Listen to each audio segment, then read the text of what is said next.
कभी ईगो आता है कि मैं ही टीचर हूँ। अरे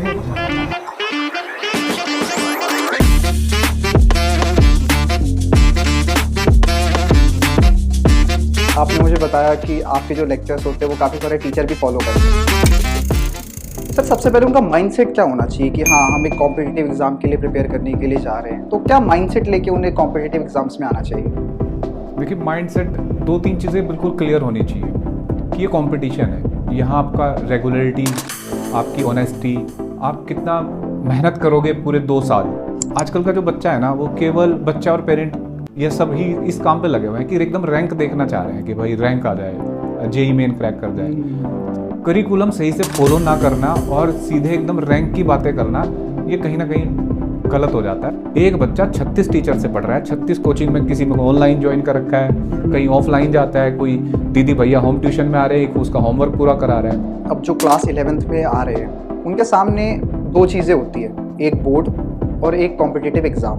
डिपेंड ये करता है कि बच्चा उस कैलिबर का है या नहीं। देखो, हर बच्चे 5 उंगलियां बराबर नहीं होती। कंपटीशन में कोई इमोशंस नहीं चलते, वहाँ तो मेहनत है, एक ट्रैक है, उसको फॉलो करना पड़ेगा, तो तभी सिलेक्शन होगा। उसी के दूसरे बेंच पे एक बच्चा बैठा है, उसके पास बुक्स है BM Sharma, फेरोडोग, एच.सी. Verma.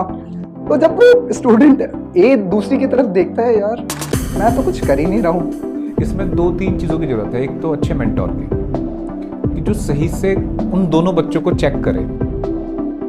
Attraction mail toward female और फीमेल टुवर्ड मेल बढ़ता है, क्लास में भी बहुत सारी चीज़ें होती है, तो इसके कारण फिर बच्चे जो होते हैं वो रिलेशनशिप वगैरह की तरफ देखते हैं इस टाइम पे भी। तो बच्चों को बिल्कुल भी, ये जो टीनेज है इसमें फ्रेंडशिप की एक दायरा हो, और सबसे इम्पोर्टेंट चीज़ है कि अपनी नेगेटिव एनर्जी को पॉजिटिव में कन्वर्ट करना शुरू कर दो। अब स्कूल कल्चर कह लो या फ्रेंड सर्कल कह लो, इसकी वजह से जो सेक्सुअल थिंग्स का कंजम्पशन है, वीडियोस हो सकती है या जो भी चीज़ हो सकती है, उसका कंजम्पशन आता है, इस एज में आना शुरू हो जाता है। रूल बनाना है कि अगर किसी दिन गलत थॉट आए तो मैं अपनी फैमिली के बीच में जाके बैठ जाऊँगा। छोटी छोटी बातें कि अगर हमें कभी गिल्ट होनी चाहिए ना, गिल्ट हमें अपनी तैयारी पे होनी चाहिए। ये साल एक ऐसा होगा कि आपके जितना समाज है उससे कट गए आप, कि केवल एक एग्ज़ाम से आप जीवन असफल नहीं होता।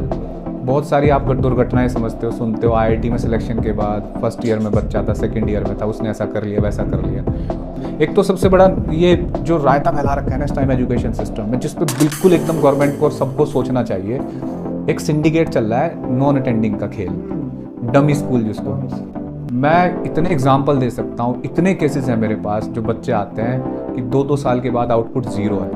आप एक चीज़ और भी सोच लो कि हमें केवल एक इंजीनियर बनाना है या एक सफल इंजीनियर बनाना है कि जो लाइफ को भी जिए। तो बिल्कुल ही अटपटा सा बच्चा हो और लास्ट में वो बहुत कुछ अच्छा कर जाए।